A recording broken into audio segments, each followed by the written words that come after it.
We saw in 2022 that the Ukrainians were able to launch a couple of relatively lightning attacks, and that the Russian logistical and training system was so abominable that the Ukrainians were able to capture very large chunks of their territory in a matter of days.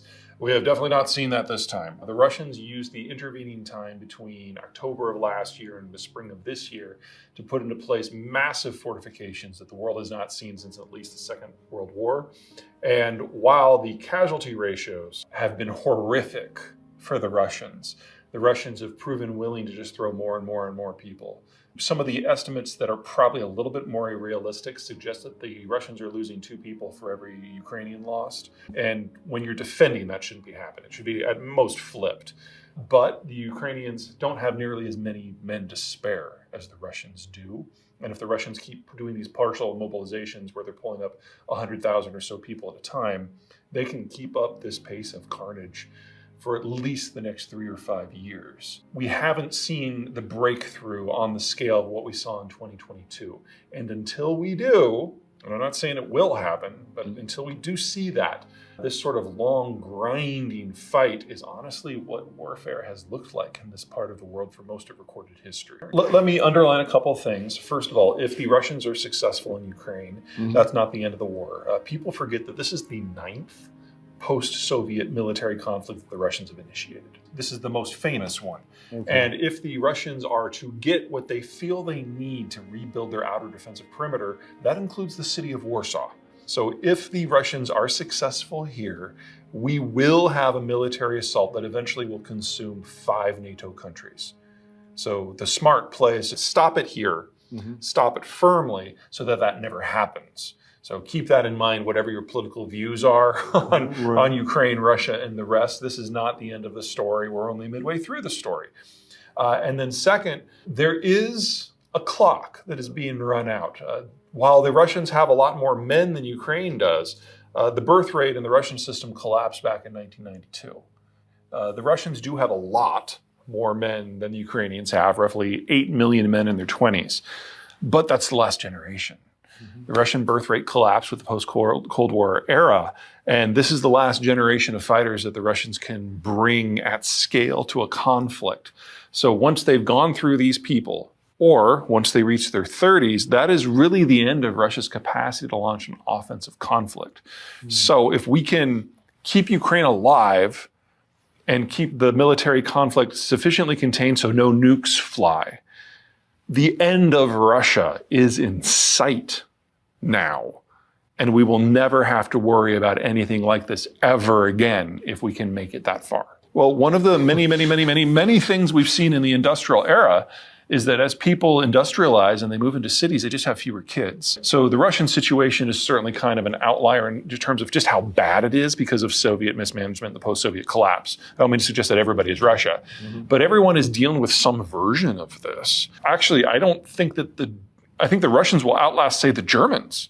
The German birth rate collapsed almost a century ago. And a century on, this is the final decade where they're going to have enough workers to even pretend to have an industrial system. Versions of this conversation need to be had for 50 countries this decade and another 100 countries over the next 2. If you are going to have a positive demography that generates enough children to carry the system forward, your industrialization process can't be so fast and so brutal that it uproots people's lives completely. And they also have to have hope for the future. You mean like sweeping through the countryside wholesale and forcing everyone to move into a city? Just off the top that of would be a great example of what not to do. Yeah. Okay. And so, obviously the Russians did that. We're only now seeing the impact of Stalinization. But the Chinese did it faster. The Chinese have gone from a pre-industrial population structure as recently as the 70s to by the time we get to 2030, we will be well into an advanced post-industrial collapse. I mean, all in one human lifetime. The countries that are in the thick of it and where this is probably their last decade. China's at the top of that list, but also on that list is Italy and Korea and Germany. Right around turn of the decade, going into the first half of the following decade, then you're talking about maybe the Spanish, Thailand at the end of the 2030s. Japan's a weird one. If you had asked me back, 15 years ago, I probably would have put them in kind of the vanguard because they were the world's demographically oldest country, oldest age structure, and most rapidly aging. But over the last 35 years, they have offloaded a lot of their industrial base, which kind of insulates them from the workforce collapse. They've really focused on the knowledge economy, and they bring the money from their earnings overseas to maintain their tax base. But most of all, they've been able to bring up their birth rate bit by bit by bit. So they're still old. They haven't fixed this, but they've slowed it down. And so they're no longer in the top 10 for most rapidly aging countries. They've managed to buy themselves a little bit of time. Well, the problem is that, no, we don't have a good historical analog. Most of this is directly or indirectly an outcome of industrialization. When you're on the farm, kids are free labor. You have a whole bunch of them. When you're in the city, kids are just really expensive pets. You have fewer of them. It's just math. I mean, would you want 8 kids living in a condo? But on the farm, you want 8 kids because that way you don't have to hire anyone. The end of the Roman Empire, the last couple of centuries, there were a series of plagues that went through all of the Mediterranean and wiped out half the population. That obviously contributed to the collapse of Rome. And the second one would be the Black Plague, which gutted the middle part of the age pyramid, people in their 20s and their 30s. That changed the labor structure. And as horrific as it was, it actually set the stage for what we now recognize to be skilled labor, because all of a sudden there was a labor shortage and every little unit of labor we had to do better. And so the countries that could adapt to that did very well over the centuries. The first few decades were a hot mess for everybody.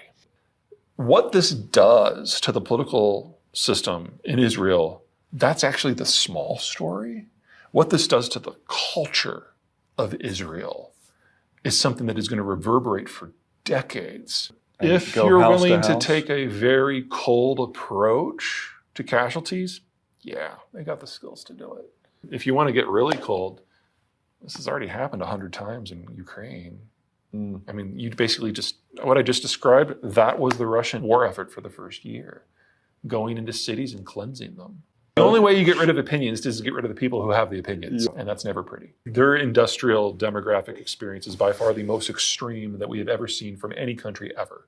And their demographic decline now, by their own numbers, assuming their numbers are accurate, is already the most extreme in the human record. And China will cease to exist as a unified, industrialized nation state within 10 years at this point, assuming nothing goes wrong and assuming their government is very good at managing the decline. But we have seen Chairman Xi basically gut the entire system of any source of information that might prove useful to a government. And so he's now making decisions in a black box, blind. No, we are looking at national collapse within 10 years. Let me at least partially explain why this hasn't really popped up. A lot has gone down in the last 5 years. Chairman Xi has created the world's most dramatic and tight cult of personality in human history, much more than Mao ever did. So information flow just isn't there. And then we had COVID, where all the numbers were scrambled, assuming we could get them at all. So it's only really since about April of this year that we're being able to see through some of the fog. And what we're realizing is that China isn't peaking now. They're not just about to peak. It's that they actually peaked before all of this noise.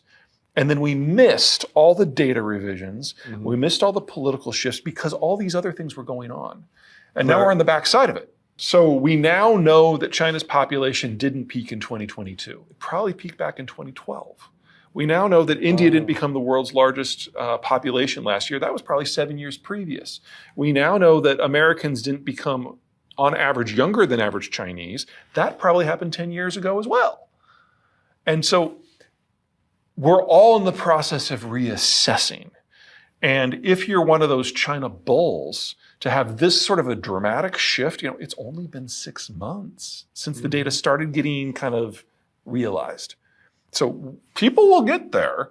My biggest concern is that the cult of personality is now so tight that they've started to not even collect certain types of data that are really baseline economic indicators. And so we might not know that we've had a hard crack in China until the product just stops arriving. Do I think China is doomed? Absolutely. Will I live out to see what's next? Absolutely. But every day China is still there. That's a gift. Because it's one more day we have to prepare for a world without Chinese manufacturers. And I would really like us to have most of this stuff, at least in the process of being up and running, before we lose access to the world's workshop.